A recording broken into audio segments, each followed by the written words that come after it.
فرحان صاحب، میں آپ کی طرف آنا چاہوں گی. مسجد نبوی کے حوالے سے یہ بتائیے کہ کتنی نمازیں پڑھنے کی ہدایت کی گئی ہے مسجد نبوی میں؟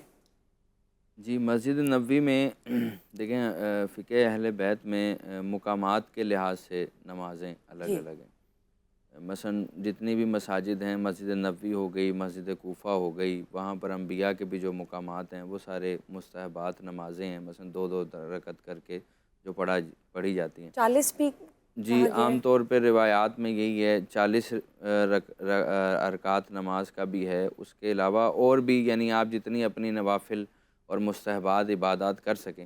اصل میں کچھ مقام ایسے ہوتے ہیں، ایک وہ 2 رکعت نماز ہے جو آپ گھر پڑھ رہے ہیں، بالکل، ایک وہ 2 رکعت نماز ہے جو آپ کعبے کے پہلو میں پڑھ بے رہے ہیں، شک ایک وہ 2 رکعت نماز ہے جو آپ مسجد نبوی میں پڑھ رہے ہیں، اور ایک وہ 2 رکعت نماز ہے جو آپ اپنے محلے کی مسجد میں پڑھ رہے بے ہیں. شک. ہے 2 رکعت مستحبی نمازی، لیکن ان دونوں نمازوں کے معیار اور قبولیت میں فرق ہے.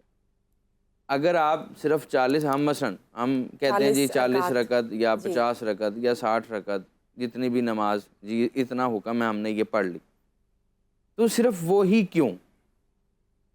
سوال یہ پیدا ہوتا ہے کہ کتنے ہم گنہگار لوگ ہیں. اگر آپ کو اللہ زندگی میں یہ سعادت دے رہا ہے کہ آپ 1 دن 2 دن 3 دن مسجد نبوی میں موجود ہیں، تو چاہیے تو یہ کہ 40 کو آپ یعنی کم اپنی از کم توفیق کے 3 حوالے سے سے آپ ضرب جتنی دیں، مرضی پڑھ سکتے ہیں. 40 کو کم از کم 5 سے ضرب دیں، اور آپ اپنی ویسے ہی رضائے خدا بندی کے لیے دیکھیں قربتاً اللہ ہی پڑھتے ہیں نا ہم، تو ہم یہ بھی نیت کر سکتے ہیں اگر فجر کی کوئی قضا تھی تو وہ بھی آپ وہاں پڑھیں، ظہر کی کوئی سبحان اللہ، قضا کیا تھی تو بات وہ ہے. بھی یعنی آپ آپ وہاں جتنی پڑھیں، مرضی چاہے پڑھ سکتے ہیں، اور جتنی ضروری مرضی نہیں کہ آپ پڑھیں. 40 ہی پڑھیں. آپ کی توفیق کے حساب سے لیکن یہ کوئی فگر نمبرنگ آؤٹ، نہیں ہے، جی کوئی میں کمپنسیشن نہیں ہے. کہنے کا مطلب یہ ہے کہ اس کو صرف فگر آؤٹ کریں گے نا ہم، تو جو ہمارے دیکھنے والے یا مجھ جیسے کم علم لوگ ہیں وہ سمجھیں گے بس 40 پڑھ لی اب قیامت تک کے لیے اور موت تک کے محفوظ لیے ہوگی. ہمیں یہ نہیں، کافی بلکہ ہے. آپ اس کو نہیں، پڑھتے رہیں. اپنے انلمیٹڈ کچھ اعمال بھی، میں اینی اضافے نمبر. کے لیے آپ جتنی زیادہ وہاں عبادت کر سکتے ہیں.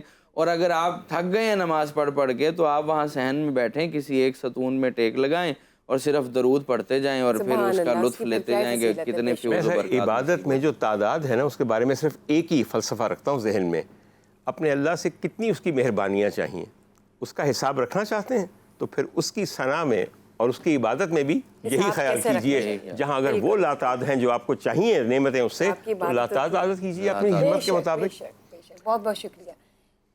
علامہ صاحب، میں آپ سے بھی پوچھنا چاہوں گی، یہ بتائیے رمضان کا مبارک مہینہ چل رہا ہے، کچھ محفلیں یہاں سجی ہوئی ہیں تو کچھ محفلیں وہاں سجی ہوئی ہیں. کیا ہی بات ہوگی. مسجد نبوی کی جب بات کی جائے تو وہاں پہ رمضان میں دسترخوان کا کیسے اہتمام کیا جاتا ہے؟ وہاں پہ کیسے مناظر ہوں گے؟ کیا چل رہا ہوگا؟ یہ ذرا بیان کیجیے.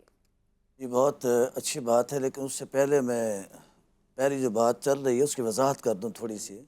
ضمناً 40 نمازوں کی آپ نے وضاحت پوچھی ہے، تو نبی رحمت صلی اللہ علیہ وسلم کی حدیث مبارکہ ہے کہ جو بندہ 40 نمازیں مسلسل، 40 رکعت نہیں، 40 نمازیں 40 نمازیں مسلسل باجماعت ادا کرتا ہے، اللہ اس کے دل کو نماز سے پختہ کر دیتا ہے. پختہ کر سبحان دیتے اللہ، ہیں. کیا یعنی کہ بات ہے. 5 دن مستقل نمازیں پڑھ، تو 8 دن مستقل 5 نمازیں جی، پڑھیں. اس لیے مدینہ طیبہ کے اندر چونکہ وہ مرکزوں، اپنا رحمتوں اور برکتوں کا مرکز ہے، بے شک.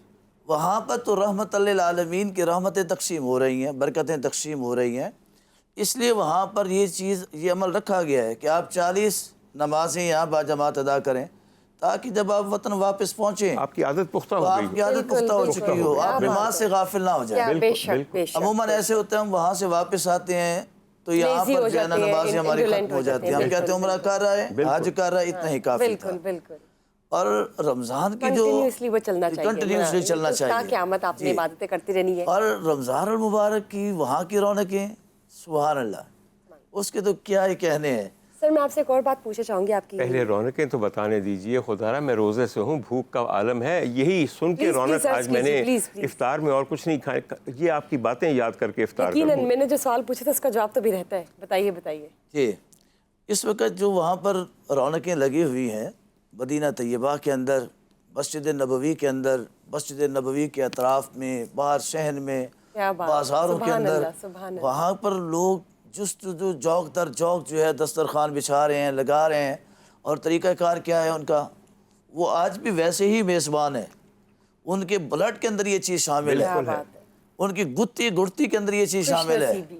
چھوٹے چھوٹے بچے ہوتے ہیں, آپ باہر ہیں, ابھی صحن حرم سے باہر ہیں, بچے آپ کو پکڑ کے لاتے ہیں, پکڑ کے کہ ہمارے دسترخوان پہ بیٹھو, ہمارے کیا ہی بات. اب ہمارے ساتھ آؤ, پھر اپنے دسترخوان پہ کہتے ہیں وقفنا, یہاں بیٹھ جاؤ. کیا بات. آپ کہیں گی میں بھی آتا ہوں, تھوڑی دیر کے لیے مجھے اجازت دے دو, ابھی بہت وقت پڑا ہے. وہ کیا کہیں گے, یہ پاسپورٹ, بالکل اپنا پاسپورٹ مجھے دے دو تاکہ واپس تو آؤ. کیا ہی بات. اللہ تعالیٰ پاسپورٹ ان کا ہمارے پاس ہوگا تو ہمارے پاس یوں اتنی وہ محبت کا اظہار کرتے ہیں, ان کی اتنی محبت اور لگن ہوتی ہے کہ یہ بندہ ہمارے دسترخوان پہ بیٹھ کے افطاری کرے. آپ کی باتوں سے پتہ چل رہا ہے. میں تو یہ دعا دوں گی تمام ناظرین کو کہ اللہ تعالیٰ ہم سب کو وہاں پہ روزہ کھولنے کی توفیق عطا فرمائے. ہماری جی, بات وہاں کو جا قبول کے کرے. آپ بالکل صحیح کہتی ہیں, روزہ کھولنے کی توفیق عطا فرمائے, مگر آپ کے دل کو اللہ تعالیٰ یہ توفیق دے کہ آپ یہ کہیں کہ یہ دسترخوان تو سب کے لیے لگے ہوئے نا, میں نے تو اس دسترخوان پہ جا کے افطار کرنا ہے جو کہ دسترخوان محمدی اور مصطفی ہے. اور آپ کو میں گناہ گار ترین آدمی, میں بدکار ترین آدمی, میں خدا کی قسم کھا کے آپ کو بتاؤں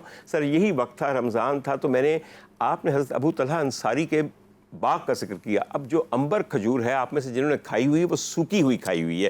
امبر کھجور میری انگلی جتنی لمبی ہوتی ہے, یہ اجوا سے تقریباً 3 گنا لمبی ہوتی ہے. تو چھوٹی ہے, لمبی. یہ آپ نے بھی انگلی کا اشارہ کیا, میں نے بھی انگلی کا اشارہ کیا, اور یہ سرخ رنگ کی ہوتی ہے, رسیلی, سوکھ کے بھی اتنا اس کی وہ موٹائی ہوتی ہے, سرخ اور رسیلی.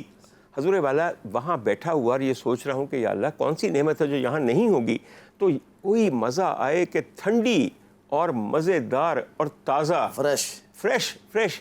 میں جس چیز کی قسم لے لیجئے اس کی قسم لے لوں, میں کیا بتاؤں آپ کو, نگاہ پھیری ہے تو برف کی سل پڑی نظر آئی ہے, برف کی سل پڑی ہوئی, اور اس پہ تازہ اترا ہوا خوشہ انگور کے جس کو اتنی لمبی لمبی رس سے بھری ہوئی سرخ امبر کھجوریں لگی ہوئی ہیں. رتانہ کہتے ہیں. اچھا, میں نے ادھر ادھر دیکھا کہ کوئی رکھ کے بھول گیا ہے, اور میں لے لوں تو کوئی آ کے میرا ہاتھ نہ پکڑ لے, شرطا کہیں مجھے یہاں سے نکال نہ دے. دوبارہ دیکھا تو وہ ویسے ہی پڑی ہوئی ہیں. میں ادھر ادھر دیکھ رہا ہوں, کوئی آ کے دیکھ تو نہیں رہا, اور کوئی اس کی طرف نہیں دیکھ رہا. سر, میں نے بڑھ کے 2 کھجوریں اتاری ہیں, اور جب منہ میں رکھا ہے تقریباً اگلے 10 منٹ تک وہ شیرینی منہ سے جاتی نہیں تھی. اب انسان ہے, کمینہ ہے, لالچی ہے, میرے جیسا حریص ہے. میں نے سوچا یا میرے مولا, یہ منہ میں کیسی مٹھاس ہے جو ختم نہیں ہوتی, میرا رگ و پے میں مٹھاس پھیل گئی ہے. اور ظاہر خواہش کس چیز کی پیدا ہوتی ہے, نمکین کی. یہ خواہش ابھی پیدا ہوئی ہے تو کسی ہاتھ نے بڑھ کے آگے مجھے کہا کہ یہ لیجئے, اور وہ سر کیا تھا, وہ چوری تھی جو کہ وہاں پہ وہ خاص طور پہ کوٹتے ہیں, اور چوری ان کی نمکین ہوتی ہے سر, اس کے اندر گھی اور زیتون. اچھا, چوری کھاتے جائیں اور آپ کا دل کرتا ہے کہ اور کھاتے جائیں, پورا پیالہ ختم ہو گیا. پھر سر, پھر وہی بات ہے, ہرس کی بات ہے, ہرس کی بات ہے یا طلب کی بات ہے.